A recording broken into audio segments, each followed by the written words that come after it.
Well, welcome to this grand finale of the Love Satsang sequence, and how beautiful to be here with you to celebrate this. I mean, you hear a lot of people talking about love, love, love, and I mean, the Beatles were my messiah when I was younger, and I believe that they were responsible for huge, huge, massive tectonic changes in society. I think people realise how influential they were. And All You Need Is Love was the track that was the very first thing ever broadcast worldwide on satellite TV. And billions of people watched that. Isn't that remarkable? What a miracle that through all the, and in those days, the establishment, which is now very kind of hard to define, but it's definitely there, but it's much more kind of covered in those bullshit and subterfuge and so on and so forth. In those days, the established order was just very clear. It was very, very clear. It was very, very stiff and very rigid. And just to think that somehow or other, miraculously, love got itself through as being the message that the whole world was going to hear first when satellite TV was invented. It's remarkable, is it not? I always thought that was one of the weirdest miracles ever, in a way. And so, yeah, people go on about love, love, love, all you need is love. And I don't think most people know what it means because it's just words. It sounds good, though, and it arouses a nice sympathy, shall we say. I'm not, don't be wrong, I'm not going to come off like clever dick here, like, yeah, well, I'll tell you what love's all about, because it isn't like that. I got a growing handle on somehow holding a context for it, shall we say. Through all these years of study and working and being a person, of course, but mostly from, well, with all of that, but working with this Taoist wisdom, this Taoist template, ancient wisdom. And it's very interesting because if you, I mean, I've studied a lot of the ancient Taoist texts, as one would if you were doing this stuff as your job, as it were.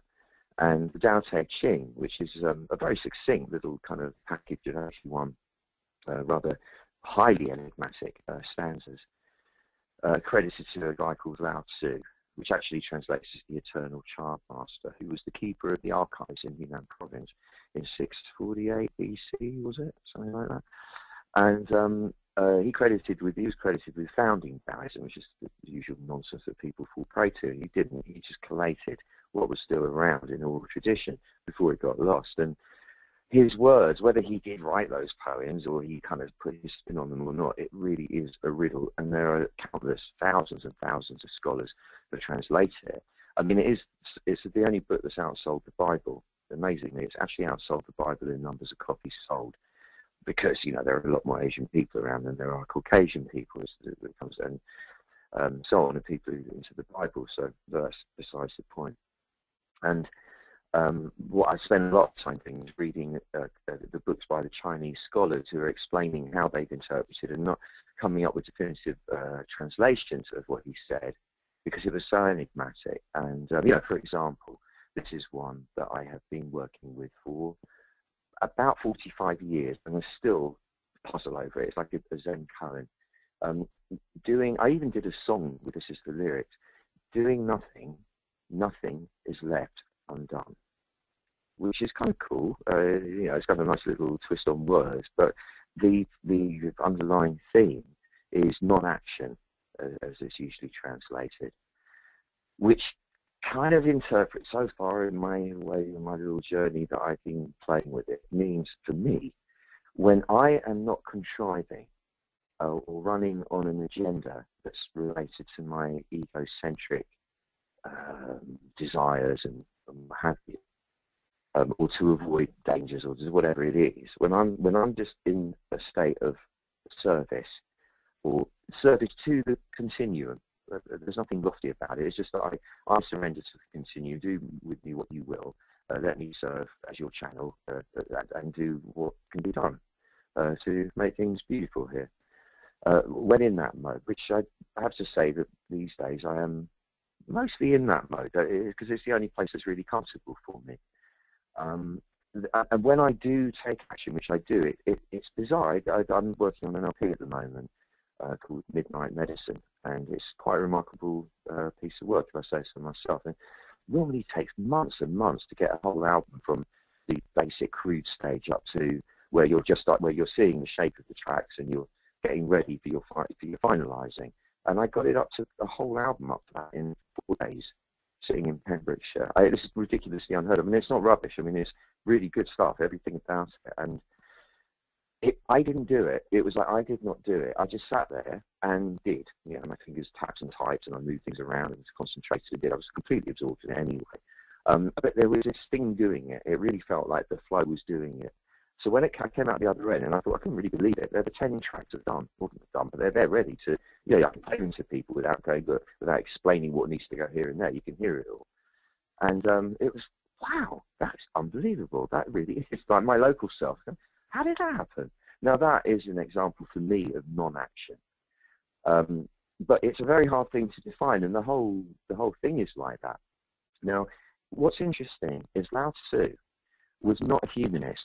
So his whole view of Tao was that it was nothing really very much to do. We were incidental humanity, as incidental as weeds growing out the ground, or the dinosaurs which came and went, or the hairy mammoths, or ants, or three-toed sloth. I could go on and on and on. Giraffes, let's say. I like giraffes. And ostriches. I mean, you know, you might think ostriches are really significant, and I totally see that in context, but in the scheme of the whole universe, ostriches is just some little passing phenomenon, and so are we, according to his pure Taoist view. The Tao doesn't give a shit, basically. It doesn't care, because it's not a human being. What the Tao does is it just generates, it seems, anyway, from where we're looking, in its raw state before it generates anything. And remember, the Tao does not live within our four-dimensional construct, so it's not bound by our enslavement, should we say, to linear time. It's beyond time or behind time. So in our Western cosmology, we say God created the world. So, and even that, you know, in our quantum physics or modern cosmology script or legend, we're saying that 14 billion years ago, the Big Bang happened and the universe was created, which is true within the context of the 4D realm. However, from the point of view of anyone who could transcend this, the Tao is doing that now. It's happening now. The birth of this universe is occurring at the same time as its death, if you like. The generation process is occurring now, and simultaneously there is the opposite of that occurring, which is the Tao in its unformed state, the uncarved block, the undifferentiated absolute, which is pure nothingness. Wu Chi, they call it, the ultimate nothingness, or beyond the ultimate nothingness, which means nothing. Does it? It's like, what? Because we don't understand nothing. We only understand something. That's what the 4D realm is all about. Something, matter. It's not about nothing. And the bursting into being, as it does, because evidently that's its nature to do, the universe is here. The universe is generated. Now, the urge to do that, and again, the Taoists, you know, right from the beginning, stress, do not anthropomorphize the Tao. Don't fall prey to the childish need to call it a man or a woman, a god or a goddess. Don't give it any of the human overlay, because by doing that, all you'll do is remove yourself from any possibility of communion with it, which is what we're actually all after. So it's not that we can say it has an urge, like we have an urge, but that's the only way we can describe it. I don't know, I can describe it.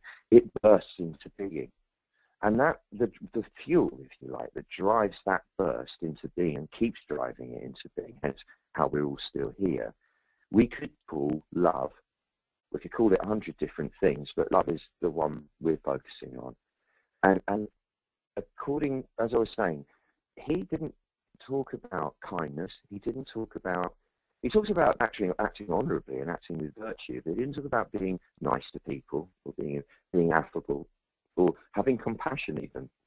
The Tao didn't have compassion for people. It wasn't about that. It didn't have that element to it, the whole equation. It was Confucius, in fact, who brought what they called the Tao of humans, or the Tao of man, the Tao of humanity, into the equation. Confucius was a friend of Lao Tzu, a student of him, in fact. And Confucius is an anglicization of Kung Fu Tse, which means Kung Fu master. That's who Confucius was. Much contrary to the press, which says that he was a bit of a stiffy and he was all about protocol and how he behaved externally. Confucius was actually a very enlightened being who was really a pure Taoist. It was his followers that messed it all up, as is always the case, and turned it into rigid stuff that was applied in the courts and around the emperor and all the rest of it. But Confucius's concern was the Tao of humans, the way Tao flows through human life. And this is what we're interested in, because I'm essentially a humanist, as I imagine you probably are yourself. I fully admire the absolute lack of sentimentality of Lao Tzu. I really do. I truly do. I studied with Xing Yi Master. It was astonishing to be around somebody who had no sentiment and not even a smidgen of wanting to please me or anyone else. I find that utterly admirable, laudable. I'm not of that bent. I'm softy, basically. I love, I feel, I care, I love people. It's like playing with a kitten. I love the kitten. This is my new friend Bruce the kitten. Bruce Lee is named after a Kung Fu kitten. Beautiful, I love him, and I put his face next to my face and I love you, Brucey. I mean, I have that in me. I don't think Lao Tzu would have had that in him. But I think, as much as I admire it, this is to his detriment, because there's so much joy and beauty came from this affection, shall we say. And what he did talk about was te, or te, meaning virtue. And virtue spans a lot of things. It's not just about honesty. It's not just about modesty. It's not just about straightforwardness and clarity, transparency, and all the rest of it. It is about love. Te radiates from the heart, in fact. Te is another way of describing heart chi or heart energy, because true heart chi is pure. It's free of personal narcissistic desire.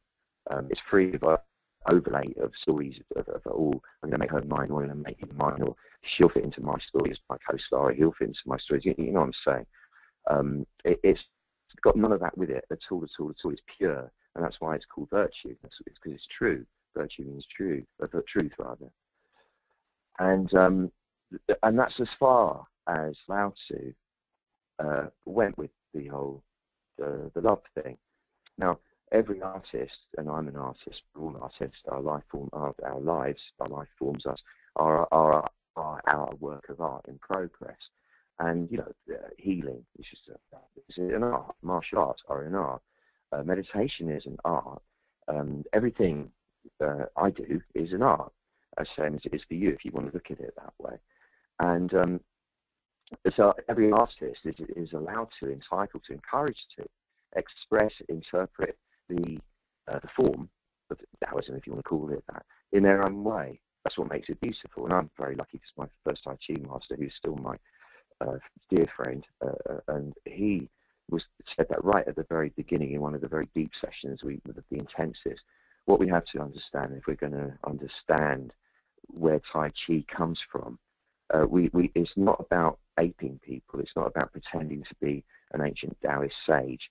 It's about getting into the mindset or the space that the original people were in when this stuff came to them. That's how we'll understand the truth of all of this.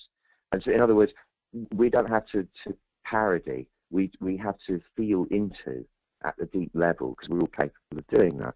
So that's my addition is to the Taoist thing, which has been acknowledged by many Chinese people I've spoken to who are into what I'm doing, is bringing what I would actually call the Western angle of the love. This, you may think it's crude, this sort of teddy bear thing, but bringing the love into it. That's my contribution, warming it up.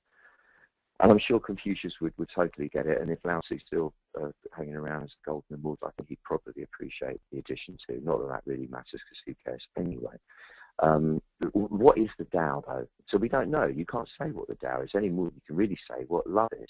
What you can do, like with love, you can say, when you relax your chest properly, and sort of allow the armor to dissolve that you use to unconsciously protect yourself from pain of dealing with people.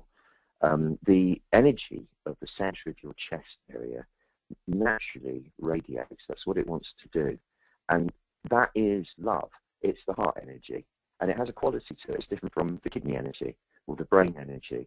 It's somehow imbued with what we think of as the noble human qualities: kindness, caring, and so on. Without which, although life would be very straightforward, possibly, there would be no real hook. I can't see where the joy would be without the love. It seems to me that our main function in terms of being on the planet is to make it beautiful for everyone around us, to be here for each other. And that's what makes it gorgeous. You can go on your own trip and go, I'll get more and more and more and more this for me. And it's very tempting to do that. And it doesn't give you anything except that stuff. But when you transact with people from the heart, when we meet with each other, like we're doing here now, this has value. This gives us, oh yes, it's good to be here. It's good to be here. And that is, to my mind, the most important thing. And that's what happens when we allow our love to envelop reality. And it's ubiquitous. It doesn't stop. Once we let it flow, it goes everywhere.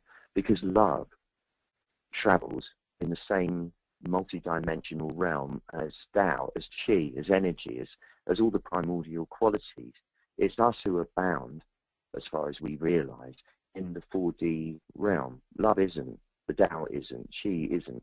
These universal primordial properties are not bound by 4D reality. It's important to remember that. So the Tao, so like the heart Qi is love, which soothes and envelops and embraces and welcomes, accepts, forgives, heals, warms, calms, makes feel safe, everyone and everything that is allowed to come into it.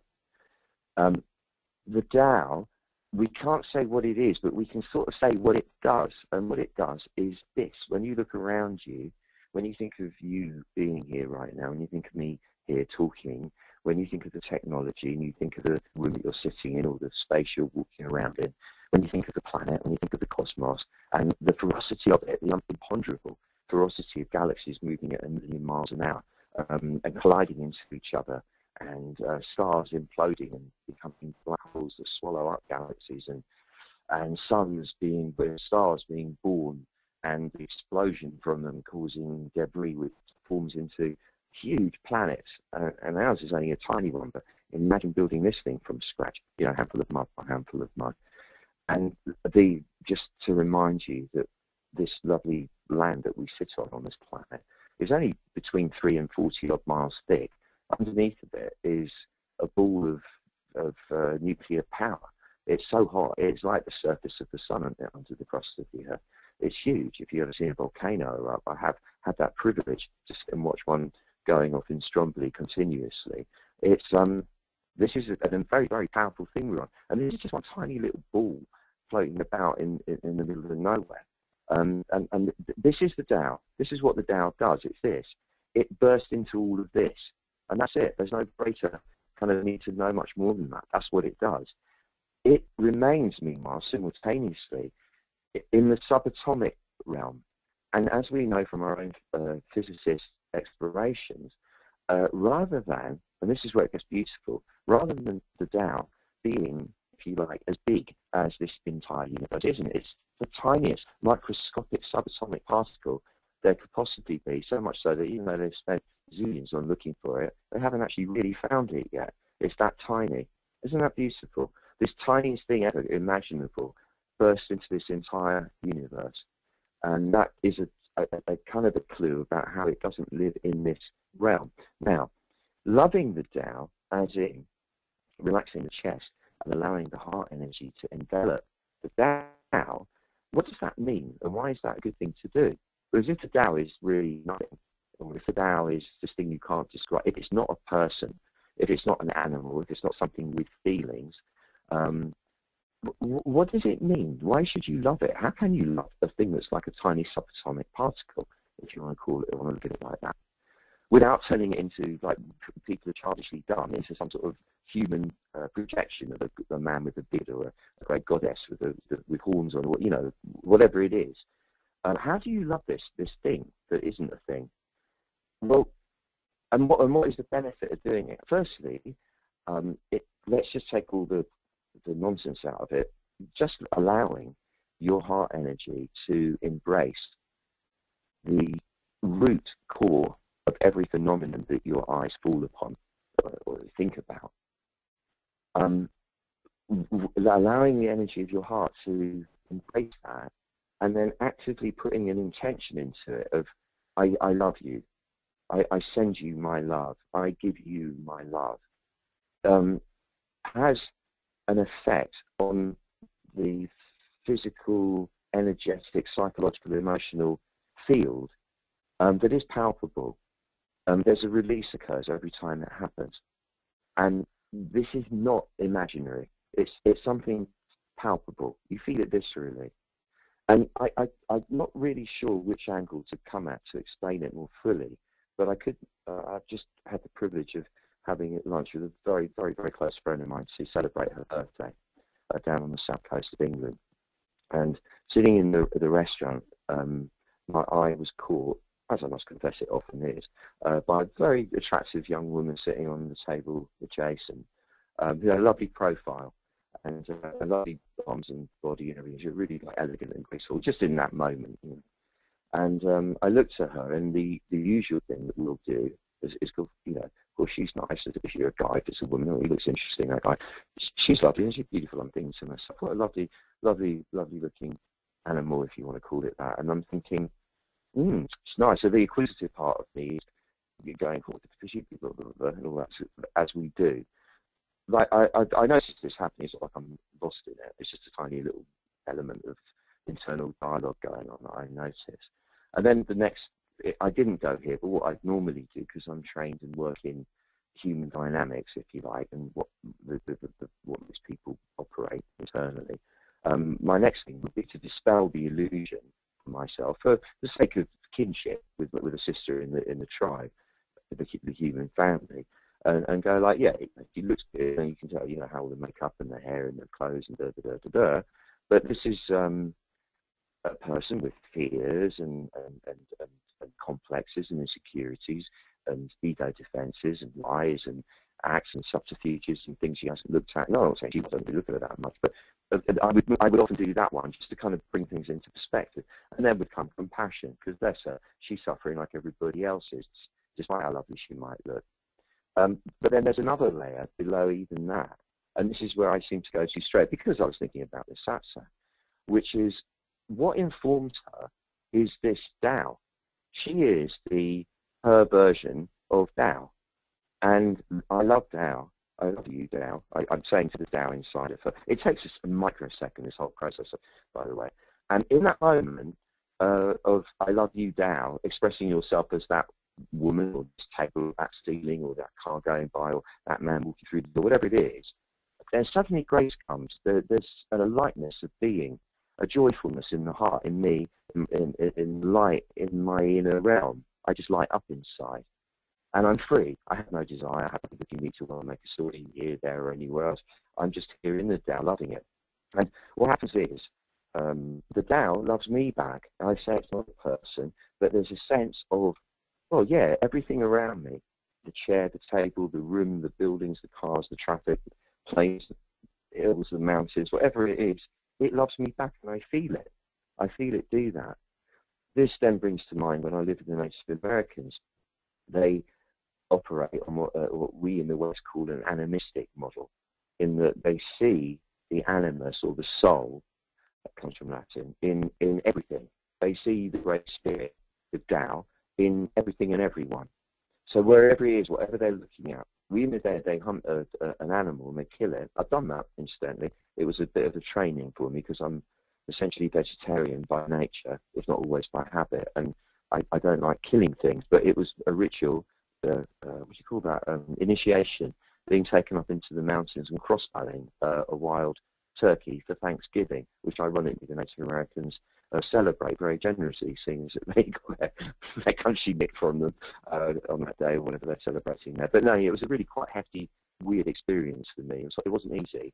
And then you pray to the spirit of the animal. You give thanks to the great spirit in that turkey for giving itself to you.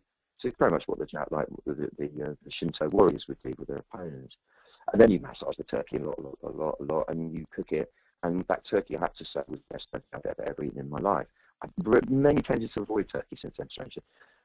A crossbow, very difficult to pull back, but that's incidental. The amazing experience. The idea is that no matter what, whether it's a turn in a toilet bowl or an altar on the top of a mountain, it's our sacred temple. All of this is the Tao. And when you love it, rather than be fooled by the appearance, so rather than say, oh, look, there's an altar on a mountaintop, you see there's the altar, that's a description. But what's informing that altar, that's Tao. I love you, Tao. You'll feel it going, not saying I love you back, that's you interpreting it. You feel it. You feel this, yeah, I'm loved. I'm loved. When you're loved by Tao, you don't then need other people as individual expressions of Tao to love you. And when you don't need people to love you, they do love you anyway. And when you love the Tao in everyone, they automatically love you back. And it's not about them loving you, it's about Tao loving you through them, and vice versa. Ooh, that was a nice little run. Business knows where that came from. So this is the gist of what I want to somehow get going with us today, to set us off on a journey, all of us, because this will be the last satsang session for, I can't think, it's about 3 or 4 days after I get back from the retreat in Italy, which is, I think, the 13th of June. So I'm doing a retreat in France next week, off to Pembrokeshire to carry on working when I get back from then, straight off to Italy after that. And it's no good Wi-Fi and reliable connection, so it's a while. So I want to send everyone on a lovely journey with this love. And in our Western tradition, which is the Judeo-Christian model, there are certain things that really stick in my mind and have informed me, because it's the one I grew up with. Jesus was saying, using the main prayer of Judaism, I think, you shall love the Lord your God with all your heart, with all your soul, with all your might. And then if you look into the prayer in a little bit more depth, it then implies, in my own interpretation, and if you just stand there and be open, you can feel the Lord, your God, Lordy, Lordy, Lady, Lady, God, loving you back with all its heart and soul and might, if you want to put it in those terms. And that is a little ritual that I do carry out myself every day, just to get me in the space. I stand at the end of my Qigong practice every morning before I do my martial arts thing. And I'm doing that holding the tree posture, you're like holding a bale of cotton to your chest. And I tell myself that this whole experience, the bits where like somebody's rolled me in business and I'm pissed off with them for it, something great's happening over there and I'm really happy about that, the fact that I've got to do this and then go here and then do that, and there's a bit of stress, I've got to deal with it, and all this stuff we all have to do. All of this, including this body aging and all the rest of it, is the Tao loving me. That's what it is. That's what's happening here. This is at the nub of it all. I could describe it in a million different ways, this experience, but what it fundamentally comes down to is the Tao loving me. And this being here, standing here, me in other words, with all my madness, with all my conflicts that will be going on in the forebrain, with all the noise and all the rest of it, with all the faults and the fallibilities and the bits that aren't quite working, which we all have. This is actually me loving the Tao with all my heart and soul and might. That's what it looks like. That's what it feels like right now. And I remind myself of that every day. It's very important for me. One last thing before we go into the meditation. There's a fundamental relationship that we have assumed in our culture, and I think we can talk collectively, whereby, and it's predicated on a linguistic model, the actual use of the understanding that there is such a thing as a noun, a thing, an object. This is fundamental to our linguistic model and our reality model. Most people would think, well, yeah, of course, a car is a car, a door is a door, a cupboard is a cupboard, and so on and so on. A person is a person, a body is a body. These things are nouns, they're objects, if you like. Well, that's just a description, and in fact, it is not a valid one.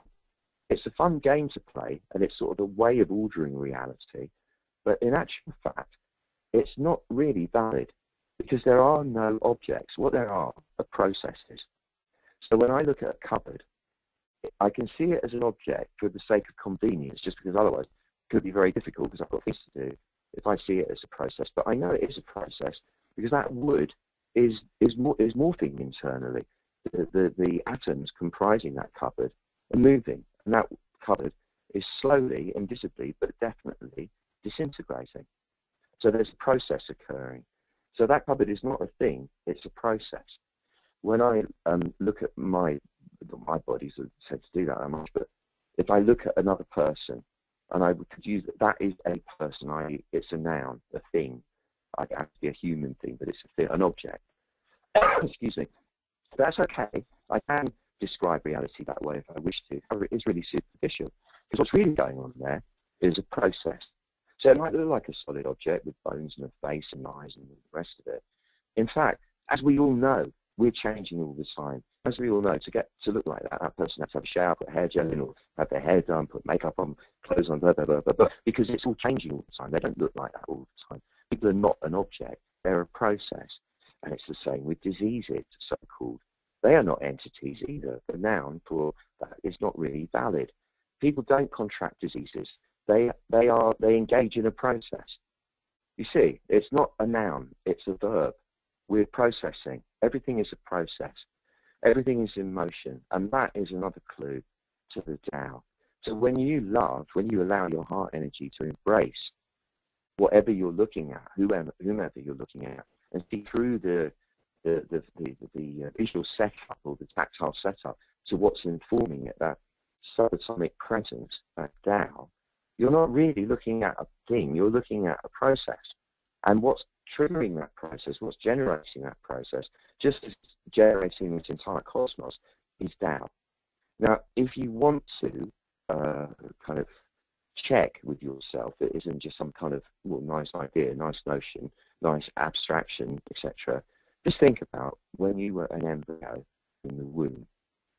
When you took form in the womb, as far as we know, it's very unlikely that it was you who invented the consciousness that you have. It's very unlikely that it was you who invented the energy, the chi that you have, the life force that keeps you going. It's very unlikely that it was you who somehow managed to program yourself to grow and become who you are now, physically, mentally, emotionally, and every other way. What is a lot more likely, and I can't really see how it could be otherwise, is that we embodied these qualities, these factors, which were there. I don't mean in the womb. I mean they're there. They're primordially so. They're a priori. There was life force. There is life force. There was intelligence that makes things grow according to a pattern, i.e. there was consciousness. It's primordial. And we embodied it, all of us, everyone that gets born, every cat, every person, every insect, every being embodies it and then grows according to the nature of that species, that being. That's proof, if you need it, that there is this extant presence that is forever and ever and is ubiquitous. It can be in anyone's womb at any moment, as soon as there's a conception occurring, if you see what I'm saying. So that's what we're dealing with. We are dealing with allowing our heart energy to embrace the microscopic source of all processes throughout time and space, this entire universe, in other words, this entire multiverse. That's what we're doing.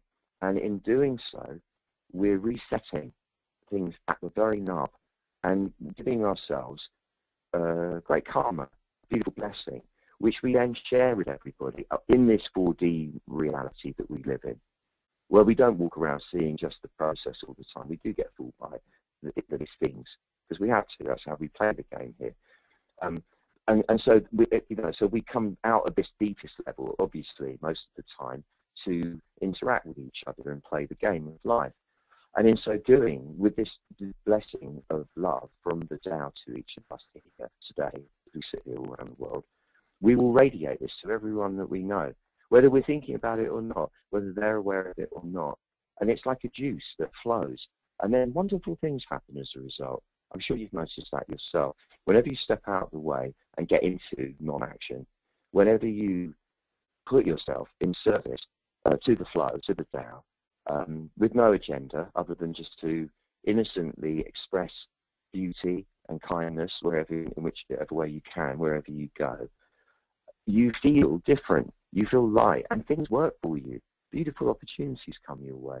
A really good friend of mine jumps into the lake in the Serpentine at Hyde Park in London. A girl jumped in to save a baby that had gone in a pram that had rolled off the edge.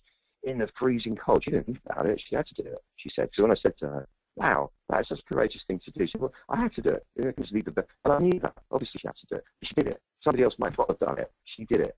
And amazingly, the very, very next day, she got an incredible acting part in a really good movie. Bang, out of the blue. And I said, that's it. There you go.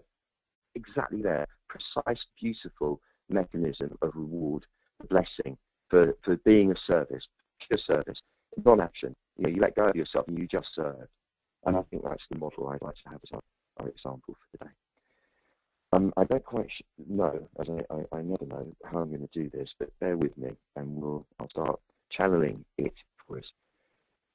Take this moment to shuffle about in your seat to attain to optimal comfort.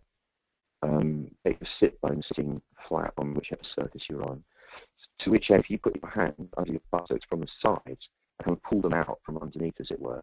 So you're kind of moving the flesh, so it's not bunched up under the sit bones. So you're giving yourself a nice broad spread to sit on. And get a feeling that someone's standing behind you and gently pulling your head up out of your shoulders, like putting the hands to the side of your head. And the motion of your head coming out of your shoulders is very similar to when a tortoise pokes its head out of its shell. There's this beautiful lengthening of both the back and the front of the neck. So your throat opens up and the back of your neck opens up. And this causes the entire spine to join in, because it's obviously all linked. So as the head urges itself towards the ceiling via the crown, the spine is elongated, subtly, but it's elongated. And you can feel immediately as your spine lengthens that you have immediately more dignity, which means literally uprightness.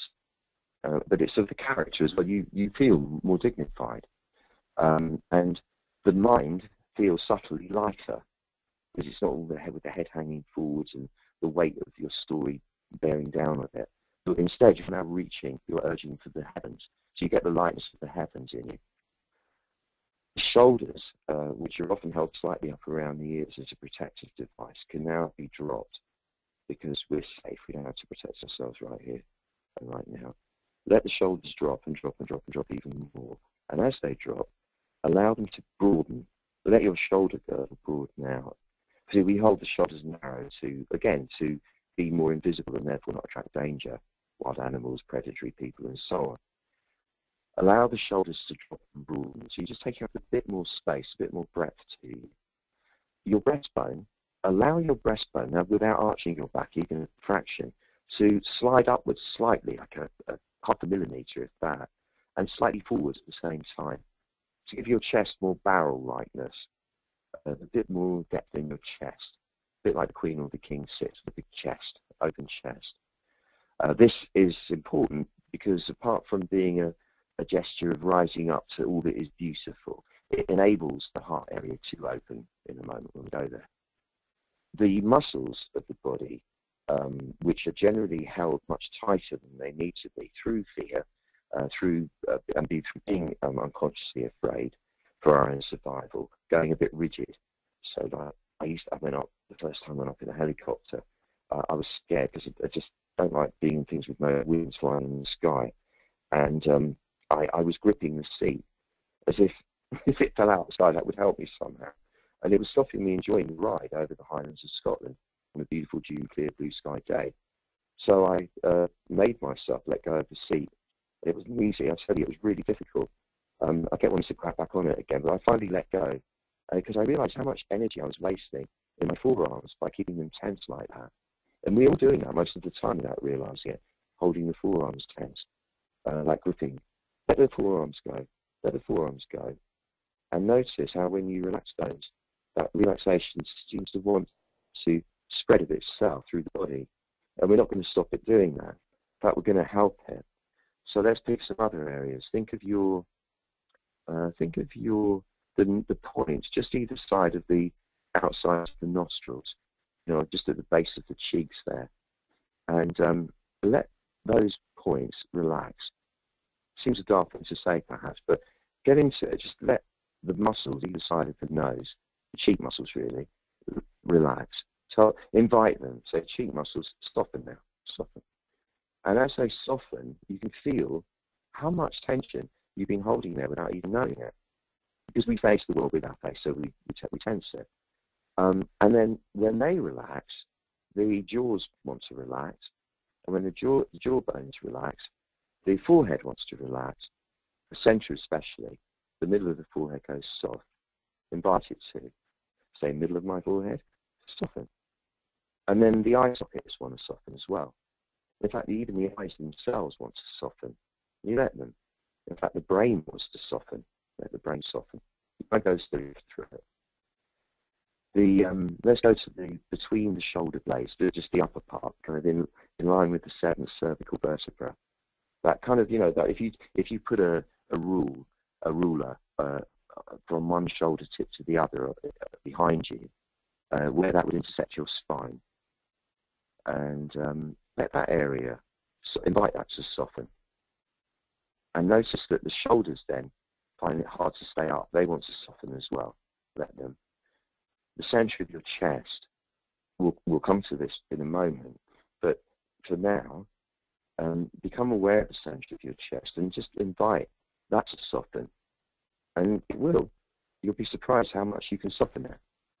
The solar plexus beneath that, again, a major area of tension. Say to your solar plexus, the upper abdominal area, my dear solar plexus and all surrounding tissue, muscles and so on, I invite you now to soften. And you'll notice, if you're perceptive, that immediately connects to the area behind the pubic bone. But we also keep that area really tense without realizing it. It's to do with fear of incontinence or sexual hang-ups or what have you. Invite the muscles behind and connecting to the pubic bone to soften. Say, muscles that connect to and are behind my pubic bone, i.e. all the connective tissue around that region. I invite you to soften. And you can feel your whole pelvic floor softening.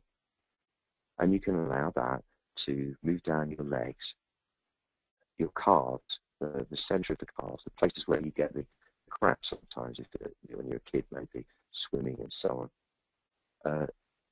Invite the dead center of your calves to soften. And you'll feel it happening, and it will go into your feet, the soles of the feet. And if you now just invite the whole body to join in, it will do so very gladly. All your organs, they can relax too. All your blood vessels, they can relax too. All the vessels of all the fluids in the body, they can all relax. The bowels, they can all relax.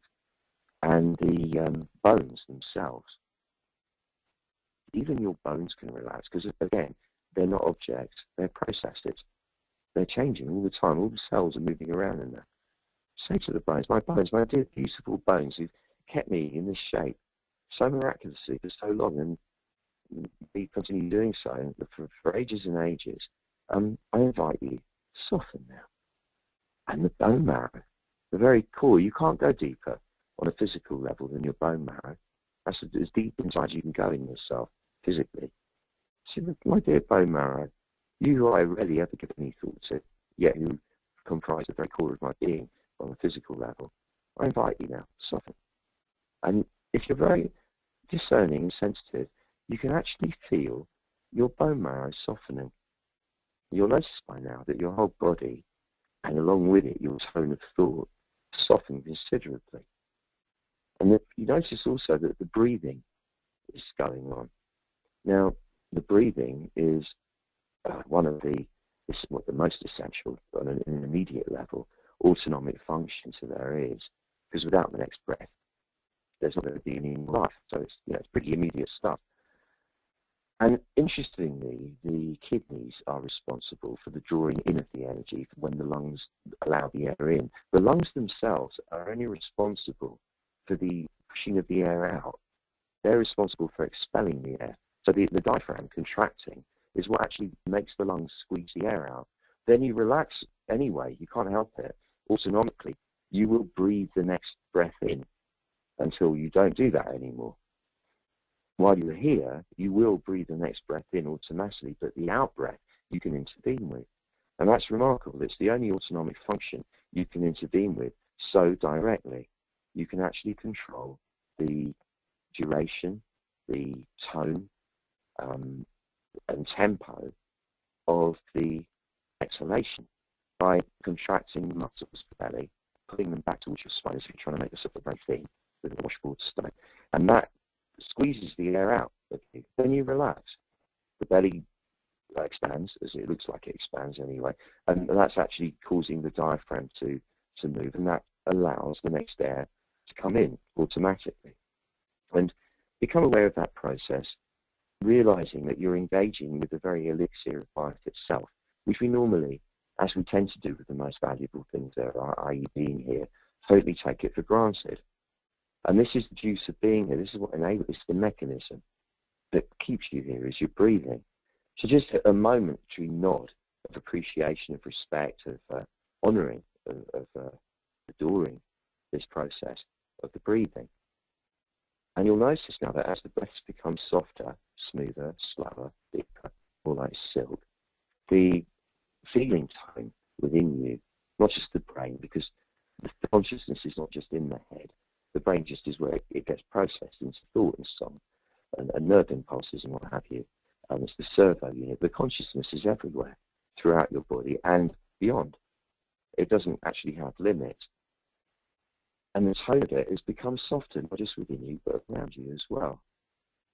Now, the front-back equation, the joy, the pain, the fascination, the abhorrence, the attraction, the repulsion, the yin and the yang of your relationship with what you're perceiving and describing as the world going on around you is an event or a phenomenon that seems to occur in front of you, simply because that's where your sense organs based.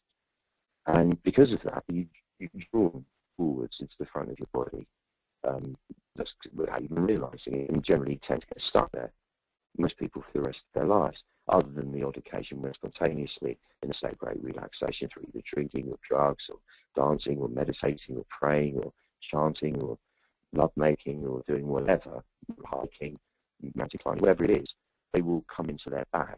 It will just happen, and that's when we feel great. That's when somebody says, this is I'm in the zone or whatever cliche they want to use. It's because they've occupied their back finally. They come into the fullness of themselves. The martial artist will always fight from the back because that's where the power is coming from. And the body weight behind a punch when you move from your back is much more than if you just move from the front. And because the entire description of reality and the assumed relationship with it causes a lot of noise, disturbance, interference going on in the front. And if in a contest or, heaven forbid, in a real life fight situation, you've got that noise, and that's and you're up front in there with that noise. You become that noise. You can't think straight. You can't operate. You can't do non-action then. You can't be channeled through by the Tao and therefore perform your moves as they're meant to be done and neutralize the situation effectively. You'll either have to come from anger or fear, and neither of those are the right mode to sort things out, really. Whereas if you're in your back, there is stillness in the back, there is strength in the back, there is silence in the back relative to the front, much stronger in the back.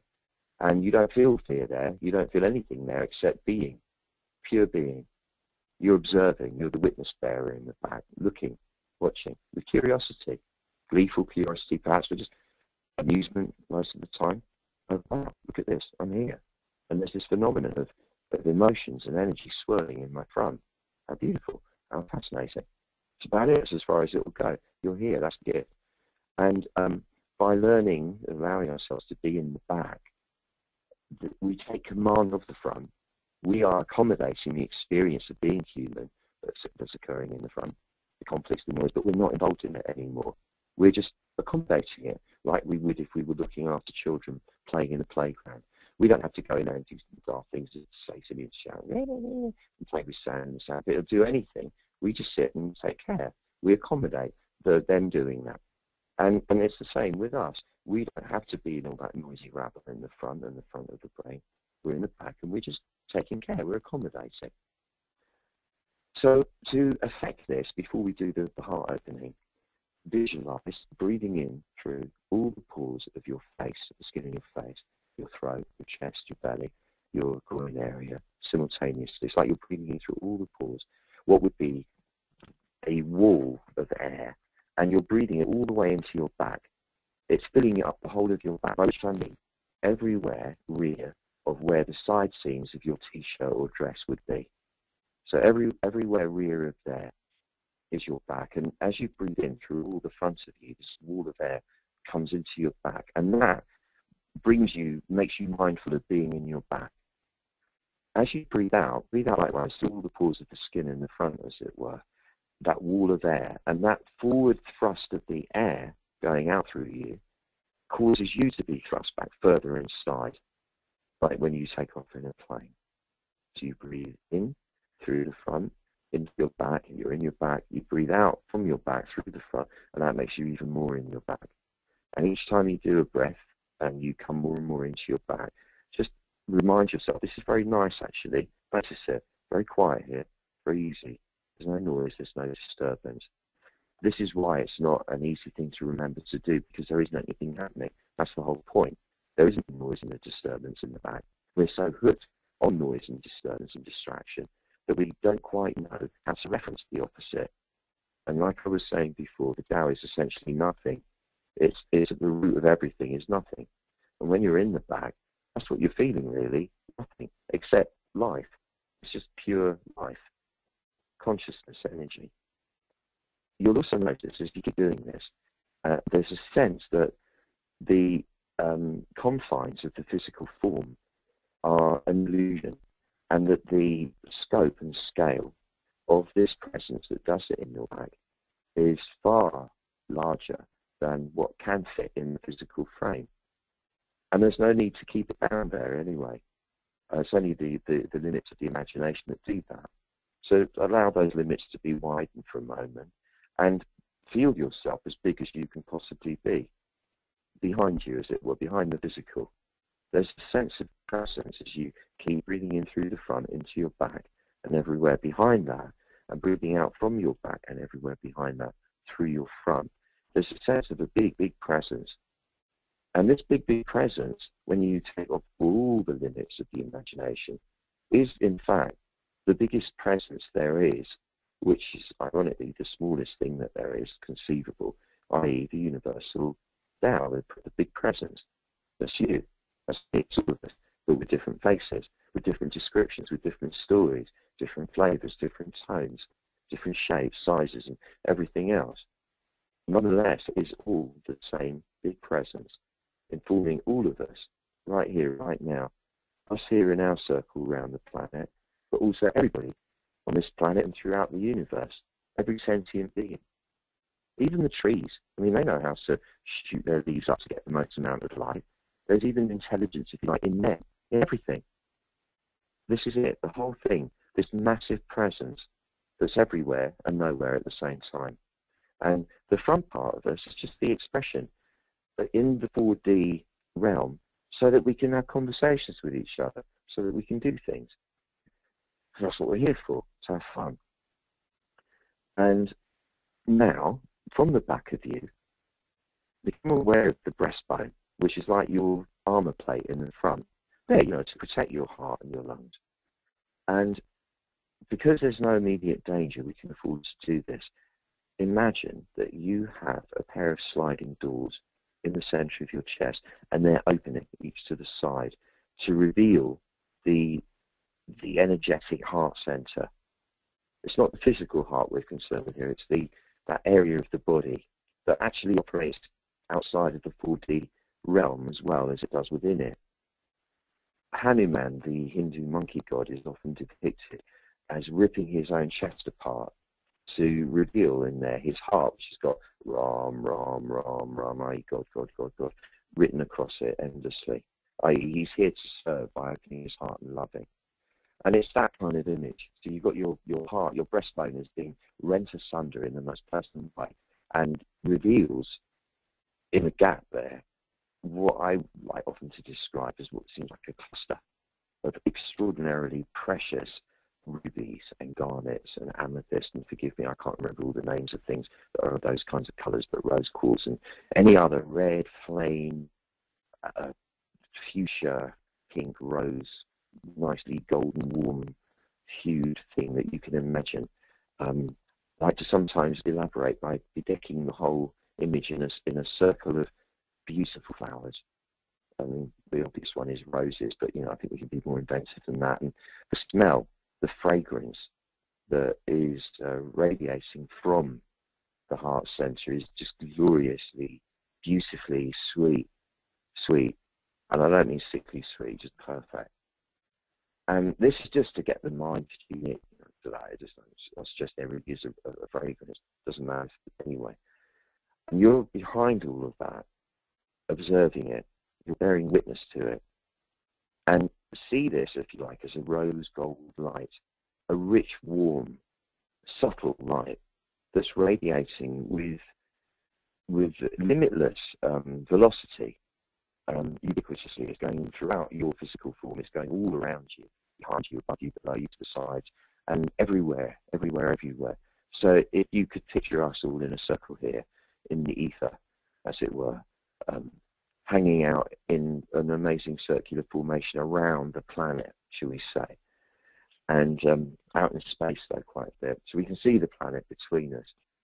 Just to place ourselves for a moment, and the rose gold light coming from your chest is radiating freely and co-forming with everyone else's a huge, wonderful sphere of light, of which our circle comprises the circumference.